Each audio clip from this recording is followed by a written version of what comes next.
Chapter 8. Nakakaloka lang kapag may nakaalam sa opisina na may nangyari sa pagitan namin ni Sir Jared. Na-boss namin ang dahilan kung bakit ko naipagamot si Heaven. Hindi ko alam kung anong mukha ang ihaharap ko kapag may ibang nakaalam na pumatol ako sa lalaking ilang taon na lang ay doble na ng edad ko. Naramdaman ko na lang ang pagtapik sa akin ni Ate Lucy nang tumayo na siya at akmang paalis na. Hanggang sa tuluyan na siyang naglakad papalayo dito sa area namin. Naiwan akong naglisa. Kung kailan wala na akong kasama sa area ko ay hindi pa ako makapag-concentrate. Bigla kasing bumabalik na naman sa isip ko si Sir Jared. Siya talaga ang reason kung bakit naging mabagal tuloy ang trabaho ko ngayong araw. Hindi siya mawaglit sa isip ko. Hinahanap din siya ng mata ko. Matapos ng pangyayari kaninang umaga ay ilang beses ko na lang nasulyapan si Sir Jared. Nang lumabas ito ng office niya para sa meeting. Tapos maaga siyang umuwi at kasama ang kapatid niyang si Sir Henry. Pero parang wala lang naman ako kay Sir Jared at hindi man lang ako tinapunan ng tingin kanina. Busy siguro, parang gusto ko tuloy siyang kausapin kanina. Sobrang dami ko kasing naging tanong sa isip sa treatment niya sa akin. Naguguluhan pa rin ako sa pagtawag niya ng baby. Sa mga halik at yakap niya. Parang totoo ang feelings niya sa akin kahit na bago pa lang kami magkakilala. At hindi ko naman may kaila sa sarili na kinikilig ako kapag naiisip yun. First time may lalaking nagparamdam sa akin ng ganito. Pero bakit sa kanya pa? Concentrate, Mira. Saway ko sa sarili dahil tumatakbo ang oras at parang wala rin naman progress ang ginagawa ko. Mahinang mura ko ng pag-double check ko sa ginagawa ko ay nakita kong may mali akong input na data. Napailing na lang ako dahil sa kapalpakan ko. Napahilot pa ako sa sentido ko dahil parang sumasakit na ang ulo ko. Siguro nga ay kailangan ko na talagang umuwi na lang at overwork na ako for today. Sayang lang ang oras kung pipilitin ko. Ayoko rin na konti na lang ang oras ko kay Heaven dahil uuwi rin naman ako ng bahay at may pasok pa ako kinabukasan. Nagligpit na ako ng gamit. Nang kinuha ko ang bag ko ay tiningnan ko muna ang cellphone ko at nag-check kung may message sa akin si Tita Maid. Wala naman akong nakita, baka tulog pa yun, lang saglit naman ay ang tiningnan ko ay ang cellphone na binigay sa akin ni Sir Jared. Halos lumundag ang puso ko nang may nakita akong message na naroon. From, Jared. Parang biglang nanginig ang mga daliri ko at nagdalawang isip kung bubuksan ko ang message. Lang oras na ang nakalipas ng message na yun. At sa pagkakaalam ko ay hindi pa siya umaalis dito sa opisina ng time na yun. Dahil sa sobrang busy ko ay hindi ko na nagawang mag-check pa ng messages. Nakailang lunok muna ako at hindi magawang buksan ang message. Nararamdaman ko pa ang pag-init ng pisngi ko. Mabuti na lang at walang CCTV dito sa area namin at hindi ako makikita dahil ang weird bigla ng kilos ko at napahawak pa ako sa dibdib ko. Binuksan ko na ang message from Jared, "Pack your things on time, baby. Someone will pick you up and bring you to me. May pag-uusapan lang tayo." Pag-uusapan? Ano ang pag-uusapan namin? Yung nangyari kanina dun sa office niya. Bigla kong naalala ang mga sinabi niya sa akin kanina. Nabitin daw siya sa ginawa namin. Naisipan kong mag-reply. Hello po, Sir Jared. Kailangan ko pong pumunta sa ospital ngayon. Kailangan ko rin pong umuwi ng maaga dahil may tatapusin akong report. Baka po mapag-alitan ako kapag biglang hinanap yun sa akin. Iniisip kong baka magalit si Sir Jared sa akin. Baka sabihin nitong matapos niya akong tulungan ay tinatanggihan ko siya. Pero bigla akong kinabahan sa isipin na baka may mangyari muli sa amin. Tsaka, parang hindi na maganda kung mauulit na naman yung kanina. Ako din ang dapat na mag-control kung hahayaan ko si Sir Jared na sa akin ilalabas ang init ng katawan. Siguro naman ay nas ulit na niya ang binayad sa akin. Hindi ko na hinintay pa kung magre-reply pa si Sir Jared. Naka-silent mode ang cellphone kaya hahayaan ko na lang muna si Sir at kapag nandun na lang ako sa ospital at tsaka titingnan kung nag-reply siya. Nagmamadali akong nag-pack up para makauwi na at mahirap sumakay kapag nagtagal pa ako. Sa pila pa lang sa MRT ay siguradong mauubos na ang oras ko. Nang makalabas ako ng building ay naglakad na agad ako patungo sa sakayan. Hindi pa ako nakakalayo sa building nang biglang may sasakyan na binubusinahan ako. Kumunat ang noo ko nang biglang bumukas ang bintana ng sasakyan na yun at nakita ang pamilyar na lalaki. Ray. Sa pagkakatanda ko ay Ray ang pangalan ng lalaking yun at tauhan yun ni Sir Jared. Napahinto ako sa paglalakad at mukhang ako talaga ang sadya ng lalaki. Biglang tinabi noong Ray ang sasakyan at ako naman ay parang alam na ang kasunod na mangyayari kaya hinintay ko na lang kung ano ang gagawin noong Ray.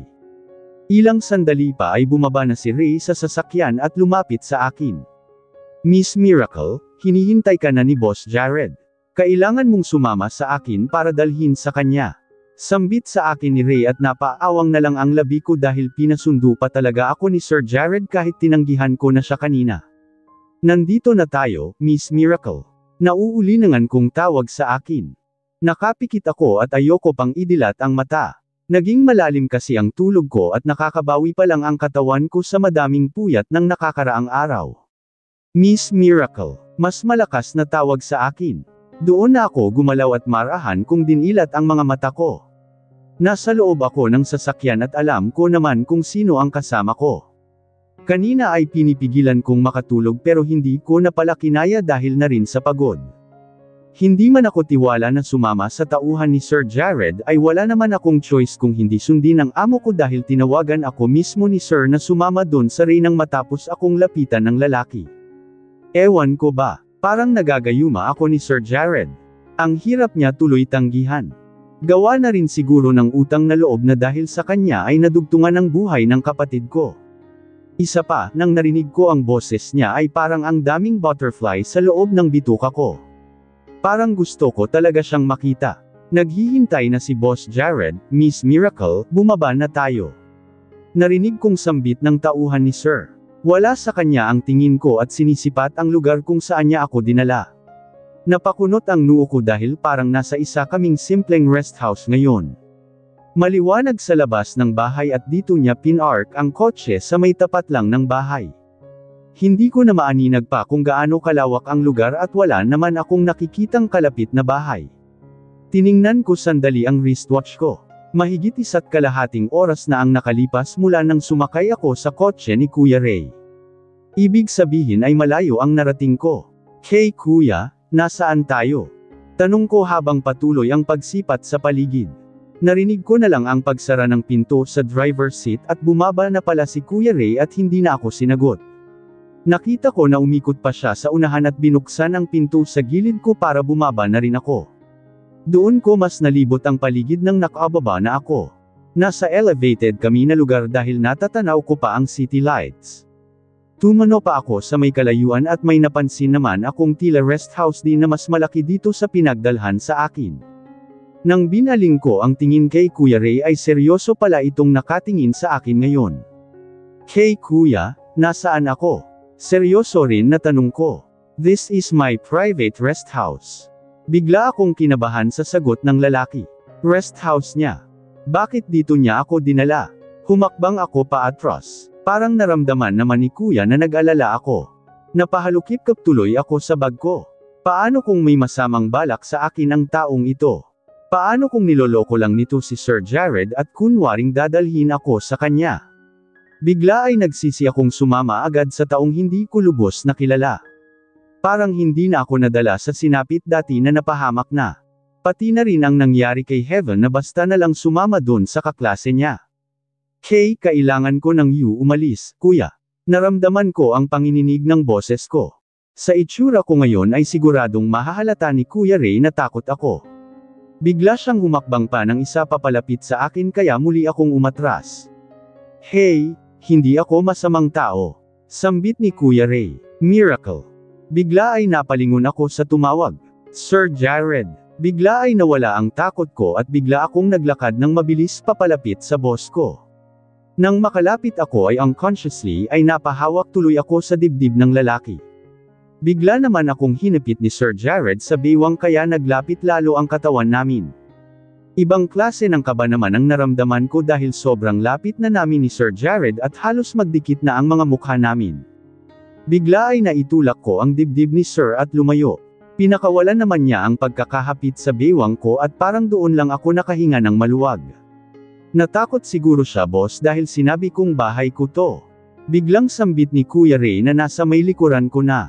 Napapahiya tuloy ako at hindi maharap ang lalaki. Kasi naman, bakit naman kasi dito ako dadalhin sa bahay nito? Bakit hindi sa bahay ni Sir Jared? Tutal ay sinabi naman nitong single siya. Wala naman asawang magagalit kung doon namin pag-uusapan ang gusto niyang pag-usapan. Ray, iwan mo muna kami ni Mira. I'll text you kapag sasunduan mo na siya. Sambit ni Sir Jared na nasa gawin na ni Kuya Ray ang tingin. Nagkaroon tuloy ako ng pagkakataon na tingnan si Sir Jared. As usual, na magneto na naman ang mata ko sa itsura nitong malamodelo o artista. Hindi ko maiwasan na hindi tingnan ang lips niyang nakakaakit. Bumaba pa ang tingin ko sa suot niyang polo na hindi naka-unbutton ang ilang butones kaya sumisilip ang malapad nitong dibdib. Bigla tuloy akong napaiwas ng tingin. Copy, Boss JK. I'm sorry, Miss Miracle kung natakot ka. Narinig kong sambit ni Kuya Ray kaya nilingan ko na ito. Tumabi naman si Sir Jared sa gilid ko at sa peripheral vision ko ay tinatitigan niya ako kaya bigla akong na-conscious. Nakita ko naman na feeling sorry talaga siya. Ngumiti na rin ako sa lalaki. Sorry rin, Kuya Ray. Natakot lang ako. Tumanggo na lang sa akin si Kuya Ray at tumalikod na rin. Bigla ko naman na nilingan si Sir Jared na nakatitig sa akin. Napayuko na lang ako. Bigla naman ay kinuha ni Sir Jared ang kamay ko at bigla akong hinayla papasok ng bahay. Nagpatianod na lang ako kahit parang biglang bibigay ang tuhod ko ngayon. Nang makapasok kami sa loob ay binitawan na ni Sir ang kamay ko agad na nilock niya ang pinto. Isang hakbang palayo muna ang ginawa ko para humugot ng malalim na paghinga. Hinarap na ako ni Sir Jared matapos nitong i-double lock pa ang pinto. Seryoso ang mukha niya. Nakatitig lang siya sa mukha ko at parang walang balak magsalita. Mabuti na lang at may distansya kami at nakakahinga ako ng maayos. Sir Jared, I don't wanna see you smiling at other man. Gusto ko sa akin lang. Kahit kay Ray pa, mariing sabi niya na kinagulat ko. Lumapit sa akin si Sir Jared at hinapit na ang biwang ko. Ang isang kamay naman niya ay hinaplos ang pisngi ko, I can't explain myself. Nababaliw na ako sa'yo, baby ko. Gusto ko sa akin ka lang. Kahit ang ngiti mo, sa akin lang. Napaawang ang bibig ko sa sinabi niya. Totoo ba? Ang isang Jared Carl Caballero. Sobrang yaman at gwapo ay nababaliw sa akin. Nabanggit niya yun nang may nangyayari sa amin iniisip ko na lang nadala ng init ng katawan ay kung ano-ano na ang sinasabi niya. Pero iba ngayon. Ang lamlam pa ng mata niya habang nakatitig sa mata ko. Sir Jared, akala ko po ba, isang gabi lang po yung ano natin. Nahihiyang tanong ko. Akala ko din, baby. But I can't. Masyado na akong obses sa'yo. Nakagat ko ang ibabang labi ko sa narinig kay Sir Jared. Parang ang weird naman na ma-obses siya sa akin sa sandaling panahon. Wala pa naman kaming isang buwan na magkakilala. Hindi na ako nakapagtanong pa dahil bigla akong binuhat ni Sir Jared. Napakapit na lang ako sa kanya. Sir, akala ko po may pag-uusapan tayo. Tanong ko matapos ang ilang hakbang ni Sir. Yeah, I'll tell you something about my work later kapag kakain na tayo ng dinner. But for now, ikaw muna ang kakainin ko. Sir, kailangan ko pong umuwi ng maaga. Yung kapatid ko, baka may mangyari doon. Saway ko nang marinig ang sinabi niya na kakainin niya raw ako. Don't worry about your sister, she's safe. Sinigurado kong magiging safe siya at aalagaan ng mga nurses. Kung hindi ay ipapasara ko ang ospital na yon. Kumunot naman ang noo ko sa narinig. Ano pong ibig niyong sabihin? Marami akong tauhan na umaaligid sa ospital na yon. Don't worry about her. She'll be safe. The hospital will provide everything she'll need. Ray will take care of that. Mabuti at nagagawa kong pang makipag-eye-to-eye contact kay Sir Jared kapag binabilang niya sa akin ang tingin. Nag-iingat siya sa paglalakad hanggang sa nag-concentrate na siya nang umaakyat na kami ng hagdan. Alam kong ilang sandali na lang ay mararamdaman na ng likod ko ang malambot na kama. Bigla akong nakaramdaman ng pag-iinit at hindi ko maintindihan ang katawan ko. Ganito ba kapag na-devirginize na? Hahanap-hanapin ang katawan mo. Hindi naman kasi mawaglit rin sa isip ko kung gaano kasarap ang romansa ni Sir Jared. Kanina nga lang sa office niya at sandali namin na ginawa ay natatandaan pa ng katawan ko kung gaano kasarap ang ginawa namin. Partida pa na hindi niya nahubad ang buong saplot ko. Relax, baby ko. I'll take care of you. Narinig kong sambit ni Sir Jared na nakita ang pag-aalala ko. Hanggang sa binaba niya ako sa tapat ng isang pinto. Doon na mas tumindi ang kaba ko lalo na at hinapit na naman niya ang diwang ko. Bahagya siyang yumukod matapos hawakan ang ilalim ng baba ko at binigyan ako ng isang smack. Napapikit ako sa sarap ng lips ni Sir Jared. Nang pagdilat ko ay nakatitig siya sa mukha ko. Let's go inside, baby. Dito tayo sa guest room ni Ray. So, nandito pala talaga kami sa rest house ni Kuya Ray. Bigla na naman akong na-curious kung bakit dito. Nahiya rin ako bigla sa isipin na hahalikan niya muli ang buong katawan ko. Hindi naman na ako ganun ka-fresh. Paano kapag kinain niya yung ano ko? Kahit naman sinabon ng sobra yun ay pagdating ng hapon ay mag-iiba na ang amoy noon. Though, kapag umiihi ako ay pinupunasan ko yun ng baby wipes at tissue dahil inaalagaan ko ang part na yun. Sir Jared kasi how about you call me love? Ha? Biglang parang bibigay ang tuhod ko sa sinabi ni Sir Jared. Kanina ay sinabi niyang obsessed siya sa akin. Ngayon naman ay gusto niyang tawagin ko siyang love. Parang magmuna kami. Alam kong maling maramdaman dahil binayaran niya lang naman ako, pero bigla akong kinilig sa isipin na yon. Parang feeling ko tuloy boyfriend ko na siya at nawala na ako ng pakialam sa agwat naming dalawa. From now on, baby, I want you to call me love kapag tayong dalawa lang. Pero, sir, kasi, hindi ko natapos ang sasabihin ko dahil isang smack na naman ang binigay sa akin ni Sir Jared. Call me love, or I'll put hickeys all over your body, baby. Pananakot ni Sir Jared. Nahihiya po ako, sir. Sambit ko at matapos ay nakagat ko ang ibabang labi. Napatingin si Sir Jared sa labi ko habang hinihimas pa ang balakang ko. Ngayon pa lang ay ang tindi na ng kiliting nararamdaman ko. Fine. Masasanay ka rin soon, baby ko. Ngumisi si Sir Jared at parang hihiwalay na ang panty ko sa katawan. She***T. Paano ba hindi kiligin sa isang Jared Carl Caballero na sobrang gwapo sa paningin ko? Paano? Ngiti pa lang niya ay natutunaw na ako. Come on, baby. I really want to eat my appetizer. Pagkasabi ni Sir Jared ay hinawakan niya ang doorknob. Sir. Ayoko po. Ang baho ko po. Nahihiyang sabi ko. Ngumisi naman si Sir Jared at inamoy ako sa may leeg dahilan para daluyan ako ng labis na kiliti. Sir, nakikiliti po ako. Saway ko. Hinawakan ko pa siya sa may braso ay naramdaman ang tigas noon. My gosh. Ang bango mo nga, baby. Amoy baby ka pa rin. But if you want, we can take a bath together now. I'll bathe you. Mas nagulat ako sa sinabi ni Sir Jared. Parang mas nahiya ako kung sabay kaming maliligo. Pero bago pa ako makaprotesta ay nabuksan na ni Sir Jared ang pinto at hinayla ako papasok.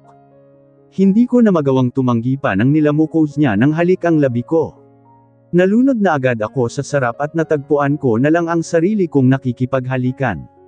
Lips to lips at tongue to tongue kaming dalawa hanggang sa pareho kaming humahanggos na pinakawalan ang labi ng isa't isa. Muli ay naramdaman kong binuhat ako ni Sir Jared. Naglalakad siya habang muli niya akong hinalikan. Hindi ko alam kung paano niya nagagawa iyon. Ang hilig niyang buhatin ako. At ako naman ay sarap na sarap sa buhat niya. Parang feeling ko ay nabuhat na niya ako dati pa. Muli akong binaba ni Sir Jared kaya sandaling naghiwalay ang mga labi namin pero muli niya rin naman akong hinalikan nang maigya niya ako papasok. Niyakap niya ako ng mahigpit habang marubdob na hinahalikan. Ilang saglit ay huminto siya at biglang lumuhod. Nagulat na lang ako nang bigla niyang hinawakan ang strap ng sandals ko at sinira yun para matanggal sa paa ko. Ganun din ang ginawa niya sa kabilang pares ng sandals ko. Sir, paano ako uuwi? Nag-aalalang tanong ko. Tumangala naman si Sir Jared at nagtama ang mata namin. Don't worry, baby. Papalitan ko lahat ng sisirain ko. Napaawang na lang ang bibig ko sa sagot ng boss ko. Bukas pa ang pinto kaya hinagis ni Sir Jared ang sandals ko sa labas at bigla siyang tumayo at hinawakan ang collar ng suot kong blouse. Sir, napahiyaw ako nang bigla niyang sinira ang blouse ko. Nagsipulasan ang mga butones at kumalat sa sahig. Lumantad sa paningin ni Sir Jared ang malusog kong dibdib. Kita ko agad kung paano siya natakam. Nakita na ni Sir Jared ang dibdib ko pero nahihiya pa rin ako. Napaawang na lang ang labi ko nang hinapit ni Sir Jared ang bewang ko ay hinayla ako papalapit sa kanya. Napahawak na lang ang mga palad ko sa dibdib niya. Parang nanigas na agad ako dahil naramdaman ko na ang matigas niyang alaga na bumubukol na sa suot niyang pants. Kinilabutan ako at nagsitayuan ang mga balahibo ko sa batok ng inilapit ni Sir sa may punong tainga ko ang bibig niya at naramdaman ang mainit na hininga niya. Masasanay ka rin sa akin, baby ko. Don't be shy, pabulong na wika niya. Matapos ay hinalikan niya ang punong tainga ko at naglakbay ang halik niya sa may pangako papunta sa pisngi ko. Bawat daanan ng labi niya ay nagdulot ng kakaibang kiliti sa akin. Nasasarapan ang balat ko sa ginagawa niya. Halik pa lang ni Sir Jared ay sobrang nag-iinit na ang katawan ko. Nararamdaman ko na ang pananakit ng puson ko. Muling humiwalay si Sir Jared at ngayon ay nakatingin na siya sa malusog kong dibdib. Napakapit na lang ako sa may balikat nito nang nilamas niya ang isa kong dibdib at pinisilyo ng bahagya. Nakagat ko na lang ang ibabang labi sa sarap na dulot ng paglamas nito sa isa kong dibdib. Tila nakulangan pa siya sa ginagawa kaya naglandas pa ang dalawang kamay niya patungo sa likod ko. Naramdaman ko na lang ang mga kamay niya na hinaltak ang hook ng bra ko. Ano ang susuotin ko pa uwi? Tanong na hindi ko na naisatinig dahil dinakma na naman ni Sir Jared ang dibdib. Ah, Sir Jared. Hiyaw ko sa pinagsamang sakit at sarap dulot ng kamay niya. Mabuti na lang at iginiya ni Sir Jared ang katawan ko para mas andal ang likod ko sa dingding ng bathroom. Ungol na lang ang lumabas sa bibig ko, lang sandali pa ay naramdaman kung dinidilaan ni Sir Jared ang hiwa ko. Biglang yumarko ang likod ko mula sa dingding sa tindi ng kiliti na naramdaman ko. Sir, hiyaw ko at matapos ay hinawakan ko sa buhok si Sir Jared. Nasa bunutan ko siya ay inilayo ko ang ulo niya. Tiningnan ako ni Sir Jared muna bago tumayo na. Sir, nakakahiya po. Hindi pa po yan nahugasan. Nahihiyang sabi ko. You still smell fresh, my baby. Pagkasabi niya ay sinakop muli nito ang labi ko at nakipaghalikan sa akin ng mapusok. Niyakap ko na lang ang mga braso ko sa leeg niya at maalab na tinugon ang halik niya.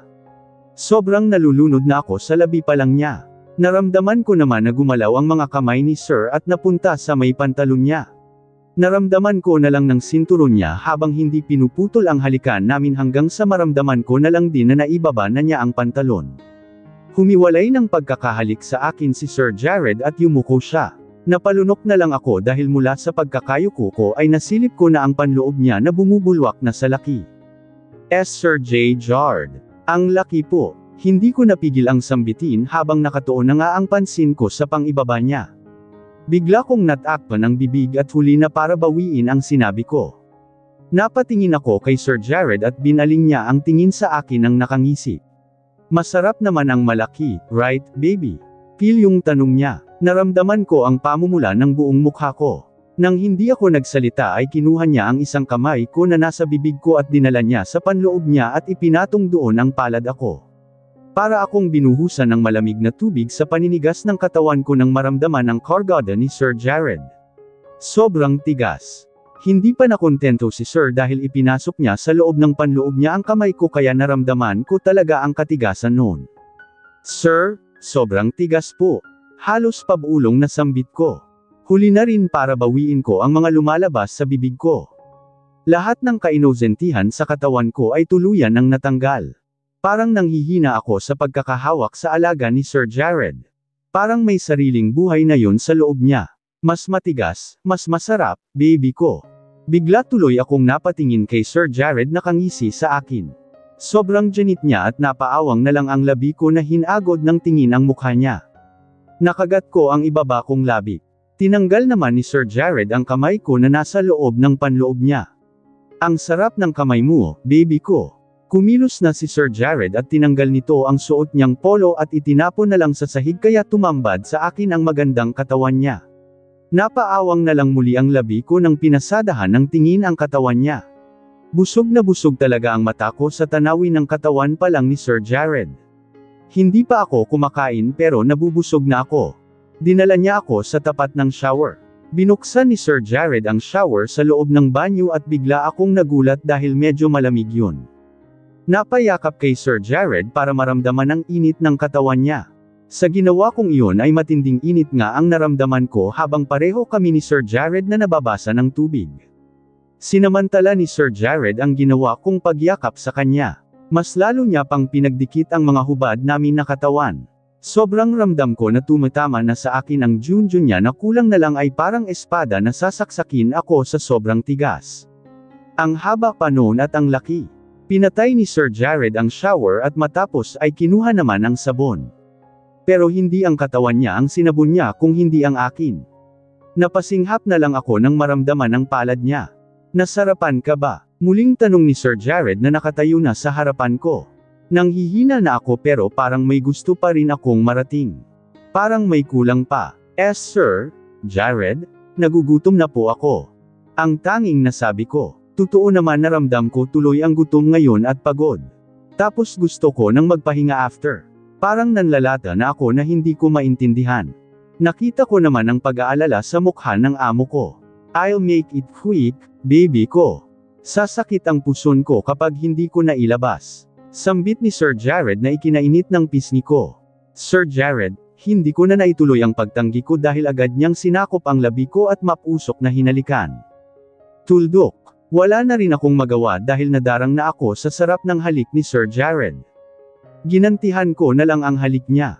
Basa pa ang mga katawan namin pero sobrang nagbabaga ang init namin pareho. Naramdaman ko na lang ang pagdaus-daus ng kamay ni Sir hanggang sinapunon ang magkabilang puwet ko. Halos matinding lamas ang ginawa niya sa magkabilang pingang puwet ko. Labis ang gigil niya. Pakiramdam ko ay namumula na yun. Lang sandali pa ay binuhat ako ni Sir Jared. Inangat niya ang puwet ko at ako naman ay pinulupot ang mga binti sa balakang niya. Tumigil kami sa halikan ni Sir Jared. Sobrang nangangapal na ang labi ko sa walang sawa niyang panggigigil doon. Pero ang leeg ko naman ang nilantakan niya. Napaangat na lang ako ng ulo para bigyan siya ng akses sa leeg ko. Naramdaman ko ang mga sipsip niya sa balat ko. Nakikiliti ako. Napapadiin din ang kagat ko sa labi ko sa tindi ng nararamdaman. Hindi ko alam kung paano nagagawang mag-multitask ni Sir Jared. Nakakapaglakad siya ng marahan nang hindi man lang siya nadadapa. Naramdaman ko na lang na naihiga niya ako sa malambot na kama. Lumubog agad ang basa kong katawan sa kama at pamatong si Sir sa ibabaw ko. Hindi pa maayos ang pwesto namin pero naramdaman ko na agad na kiniskiskis ni Sir Jared ang matigas niyang junjun sa hiwa ko. Palaging napupuno ang loob ng lagusan ko, lang sandali lang ay nagsimula ng umulos si Sir Jared sa ibabaw ko. Napuno ng mga helanghing at malalakas na ungol ang loob ng kwarto hanggang sa pareho namin na marating langit. Sobrang hiningal ako kakaungol at si Sir Jared naman ay humahanggos din ng matapos dahil ang lalakas ng bayo niya sa akin. Ilang sandali pa bago siya umahan sa ibabaw ko. Pagkatapos noon ay tumayo siya sa kama. Wala na akong lakas para tumayo din. Napatingin na lang ako sa katawan niya habang nakahiga pa rin sa kama. Pero hindi ko rin kinaya na titigan kaya nag-iwas ako ng tingin. Wait for me here. Tatawagan kita kapag kakain na. Sambit ni Sir Jared na tumalikod na sa akin. Doon ko na lang uli siya pinagmasdan nang nakita kong nagpunta siya sa isang closet at kumuha ng bathrobe at isinuot. Muli niya akong binalikan sa kama. Sandaling dumagan sa akin. Mamaya uli, baby ko ha. Mabilis muli na umahan si Sir Jared sa ibabaw ko. Ako naman ay nag-iinit na naman ang pisngi sa narinig kay Sir. Susme, makakailang round yata kami bago niya ako ipahatid pauwi. Pauwi, bigla akong bumalikwas ng bangon. Bigla ko tuloy na alala na kailangan ko na talaga umuwi. Wala man lang akong paalam kay Tita Mayet na nagpunta ako sa ibang lugar. Pero syempre hindi ko sasabihin na magkasama kami ni Sir Jared. Hindi naman nito alam na boss ko siya. Yung bag ko. Kailangan kong makita kung nasaan. Sinipat ko ang kwarto at wala dito sa loob. Dahil kay Sir Jared ay hindi ko na tuloy maalala kung saan napadpad ang bag ko. Baka nang binuhat niya ako habang hindi pa kami nakakaakyat sa hagdan ay nahulog ko na yun. Bumangon ako ng kama kahit nararamdaman ko pa ang sakit ng katawan dahil sa katatapos lang na mainit na tagpo namin ni Sir Jared. Makalat na ang kwarto dahil nakita ko pa sa may pinto ng CR ang mga saplot ko na pinagsisira ni Sir Jared. Nabawasan tuloy ako ng isang set ng uniform. Hindi ko tuloy alam kung paano magpalusot sa HR at humingi ng kapalit noon. Isa pa ay paano ako makakauwi ngayon. Pero mamaya ko na lang po problemahin ang tungkol sa damit ko.